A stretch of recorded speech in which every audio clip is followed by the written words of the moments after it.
by the Lieutenant of the Tower, he would have had the liveried costume that we see tonight. Oh, of course, of course. So that's the history of the costume you're wearing tonight. Mm. When did you first hear about George Grossmith, do you think? Subliminally, I suppose I knew the name through, oh yes, George created these roles, but I didn't really think too much about it until this show came along, and it sort of forced me to read about the man and find a little bit more about him. Mm-hmm. And his very talented chap. Whole family was very talented. Mm-hmm. And then he, as well as being a performer in his own right, got the opportunity to create the roles for D'Oyly Carte. So this show came along, and here am I doing his job. Is it a daunting process, appearing as George Grossmith night after night? Absolutely. I was going to say something else, but absolutely it would be good. It's many, many years since I've had to do a show where I was on stage the whole time. Mm-hmm. I mean, I did a 3-act play many years ago where that happened, but this one, where I'm on stage pretty much all night with the songs as well, mm-hmm. long time since I've had to do that. Mm-hmm. And it was very challenging for me, especially as I'm getting older. It's a bit more difficult to remember, but once you get into it and you get the rehearsals going, there's a rhythm about it, and it flows, and I quite enjoy it now. Okay. Mm. Okay. I suppose you're coming at it from a fairly unique perspective as well, because you've performed most of these roles yourself and obviously developed your own style in doing it. Is there a distinction you draw between portraying, say, John Wellington Wells as yourself and portraying it as George Grossmith? No, not really. I was conscious of a remark that Gilbert made about George Grossmith. He said that George wasn't much of an actor. Mm. And I thought, well, that's an interesting comment to make. Mm. What he really meant was that George was a very good performer and a very good actor, mm-hmm. but the roles were all sort of a similar role, mm-hmm. so he was really not doing anything very much different to what he would normally do as a performer. That's the way I read it anyway. I might be wrong, but there are no recordings of George anywhere, as far as I know, to prove it different.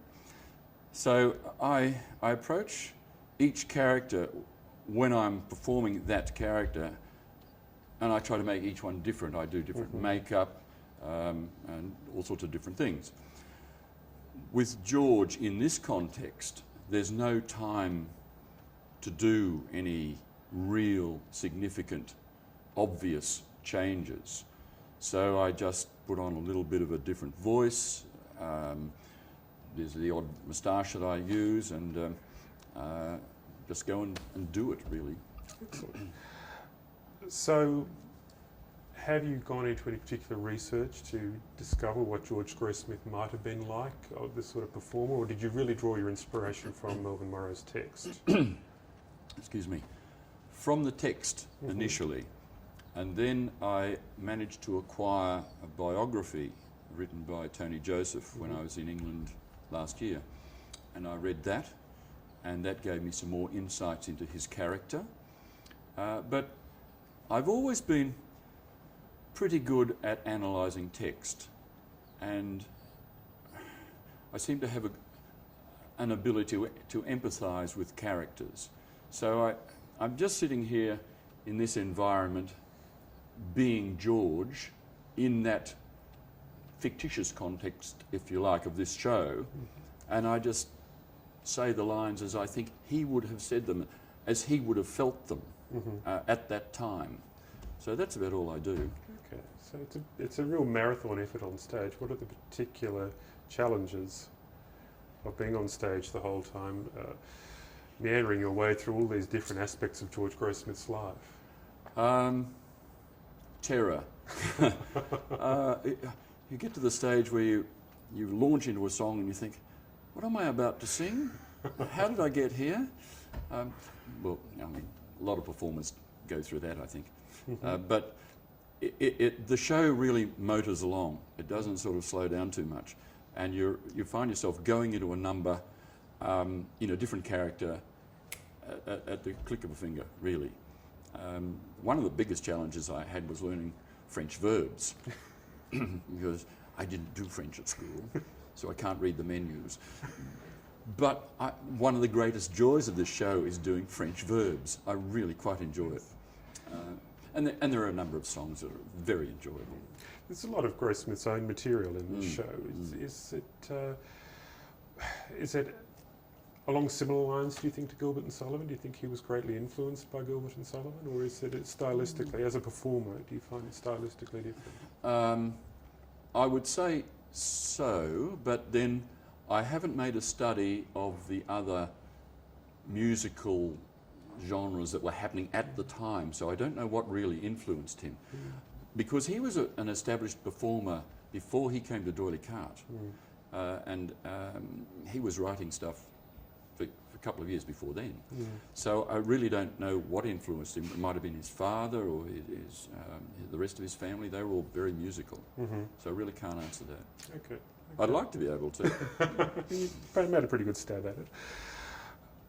Well, George Grossmith's been gone now for almost 100 years. Yes. What do you think he would make of all of this?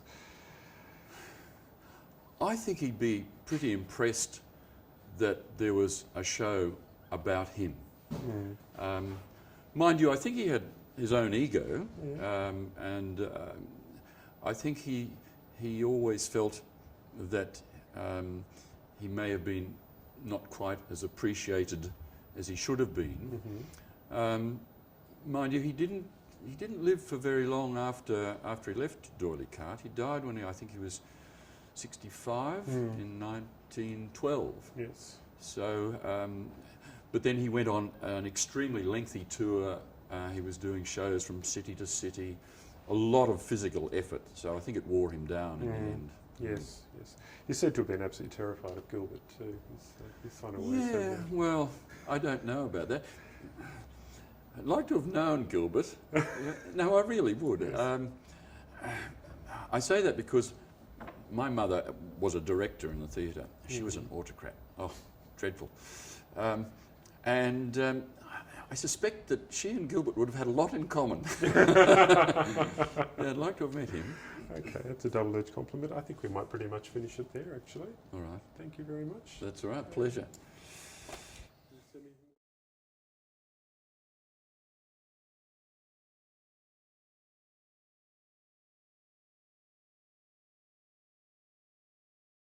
So how then did you find your way to Gilbert and Sullivan Opera Victoria? Well, I was hungry, and I was terrified that I'd be hungry for the rest of my life. So I needed to find a way to feed myself. So I looked high and low for employment, and I came across a man named Martin Comte, who directed me to Robert Ray, who worked at the VCA and for the Gilbert and Sullivan Society.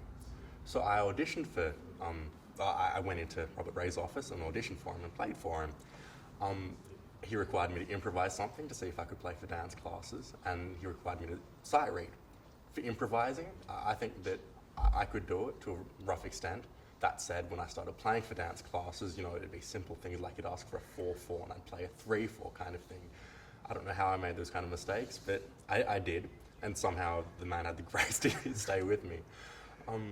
In terms of Gilbert and Sullivan, I had to sight read something for him, which I played absolutely appallingly, but he had the faith to ask me to play for the auditions for the Mikado.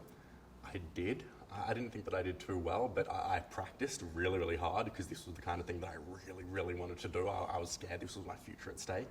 So I worked hard, and the MD ended up, taking my number after the call, and then they asked me to play for the season. So I've been with Gilbert and Sullivan Opera Victoria ever since. Okay, that's a bit of a baptism by fire. You've mentioned that you don't actually have a strong background in Gilbert and Sullivan, so you're really coming into it with fairly fresh eyes. And we've also talked a little bit about how Gilbert and Sullivan influenced George Grossmith. Do you perceive any influence of Gilbert and Sullivan moving forward through the 20th century? This is an incredibly bold statement to make, but I think that most pop music of the current day and age if you listen to, I guess it's a few years ago now, but ABBA and so forth, and all those kind of, those kind of vocalists with the kind of melodies and the kind of harmonies that they're using, I think that comes from Gilbert and Sullivan. That was the thing that astounded me when I came to it. I was so confused at how these artists who were where they sounded just like the music we'd listen to, on the pop stations today, but they also sounded like Mozart. I didn't quite understand, but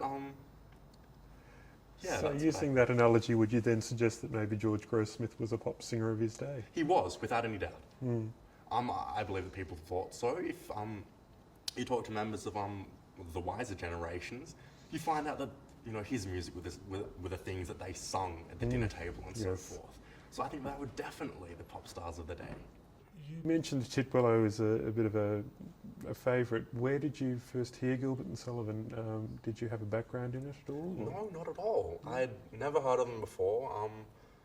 To tell the truth, I thought that Gilbert and Sullivan were Rogers and Hammerstein. I thought they were one and the same, but then I found out, completely different. Well, it's a pretty of a rude awakening for you to find yourself accompanying a Gilbert and Sullivan company. In this particular piece, A Song to Singer, you are not only coming to grips with Gilbert and Sullivan, you're also dealing with George Grossmith as a composer and a songwriter. Do you perceive any particular influence of Gilbert and Sullivan onto George Grossmith? What were the challenges of working with his songs?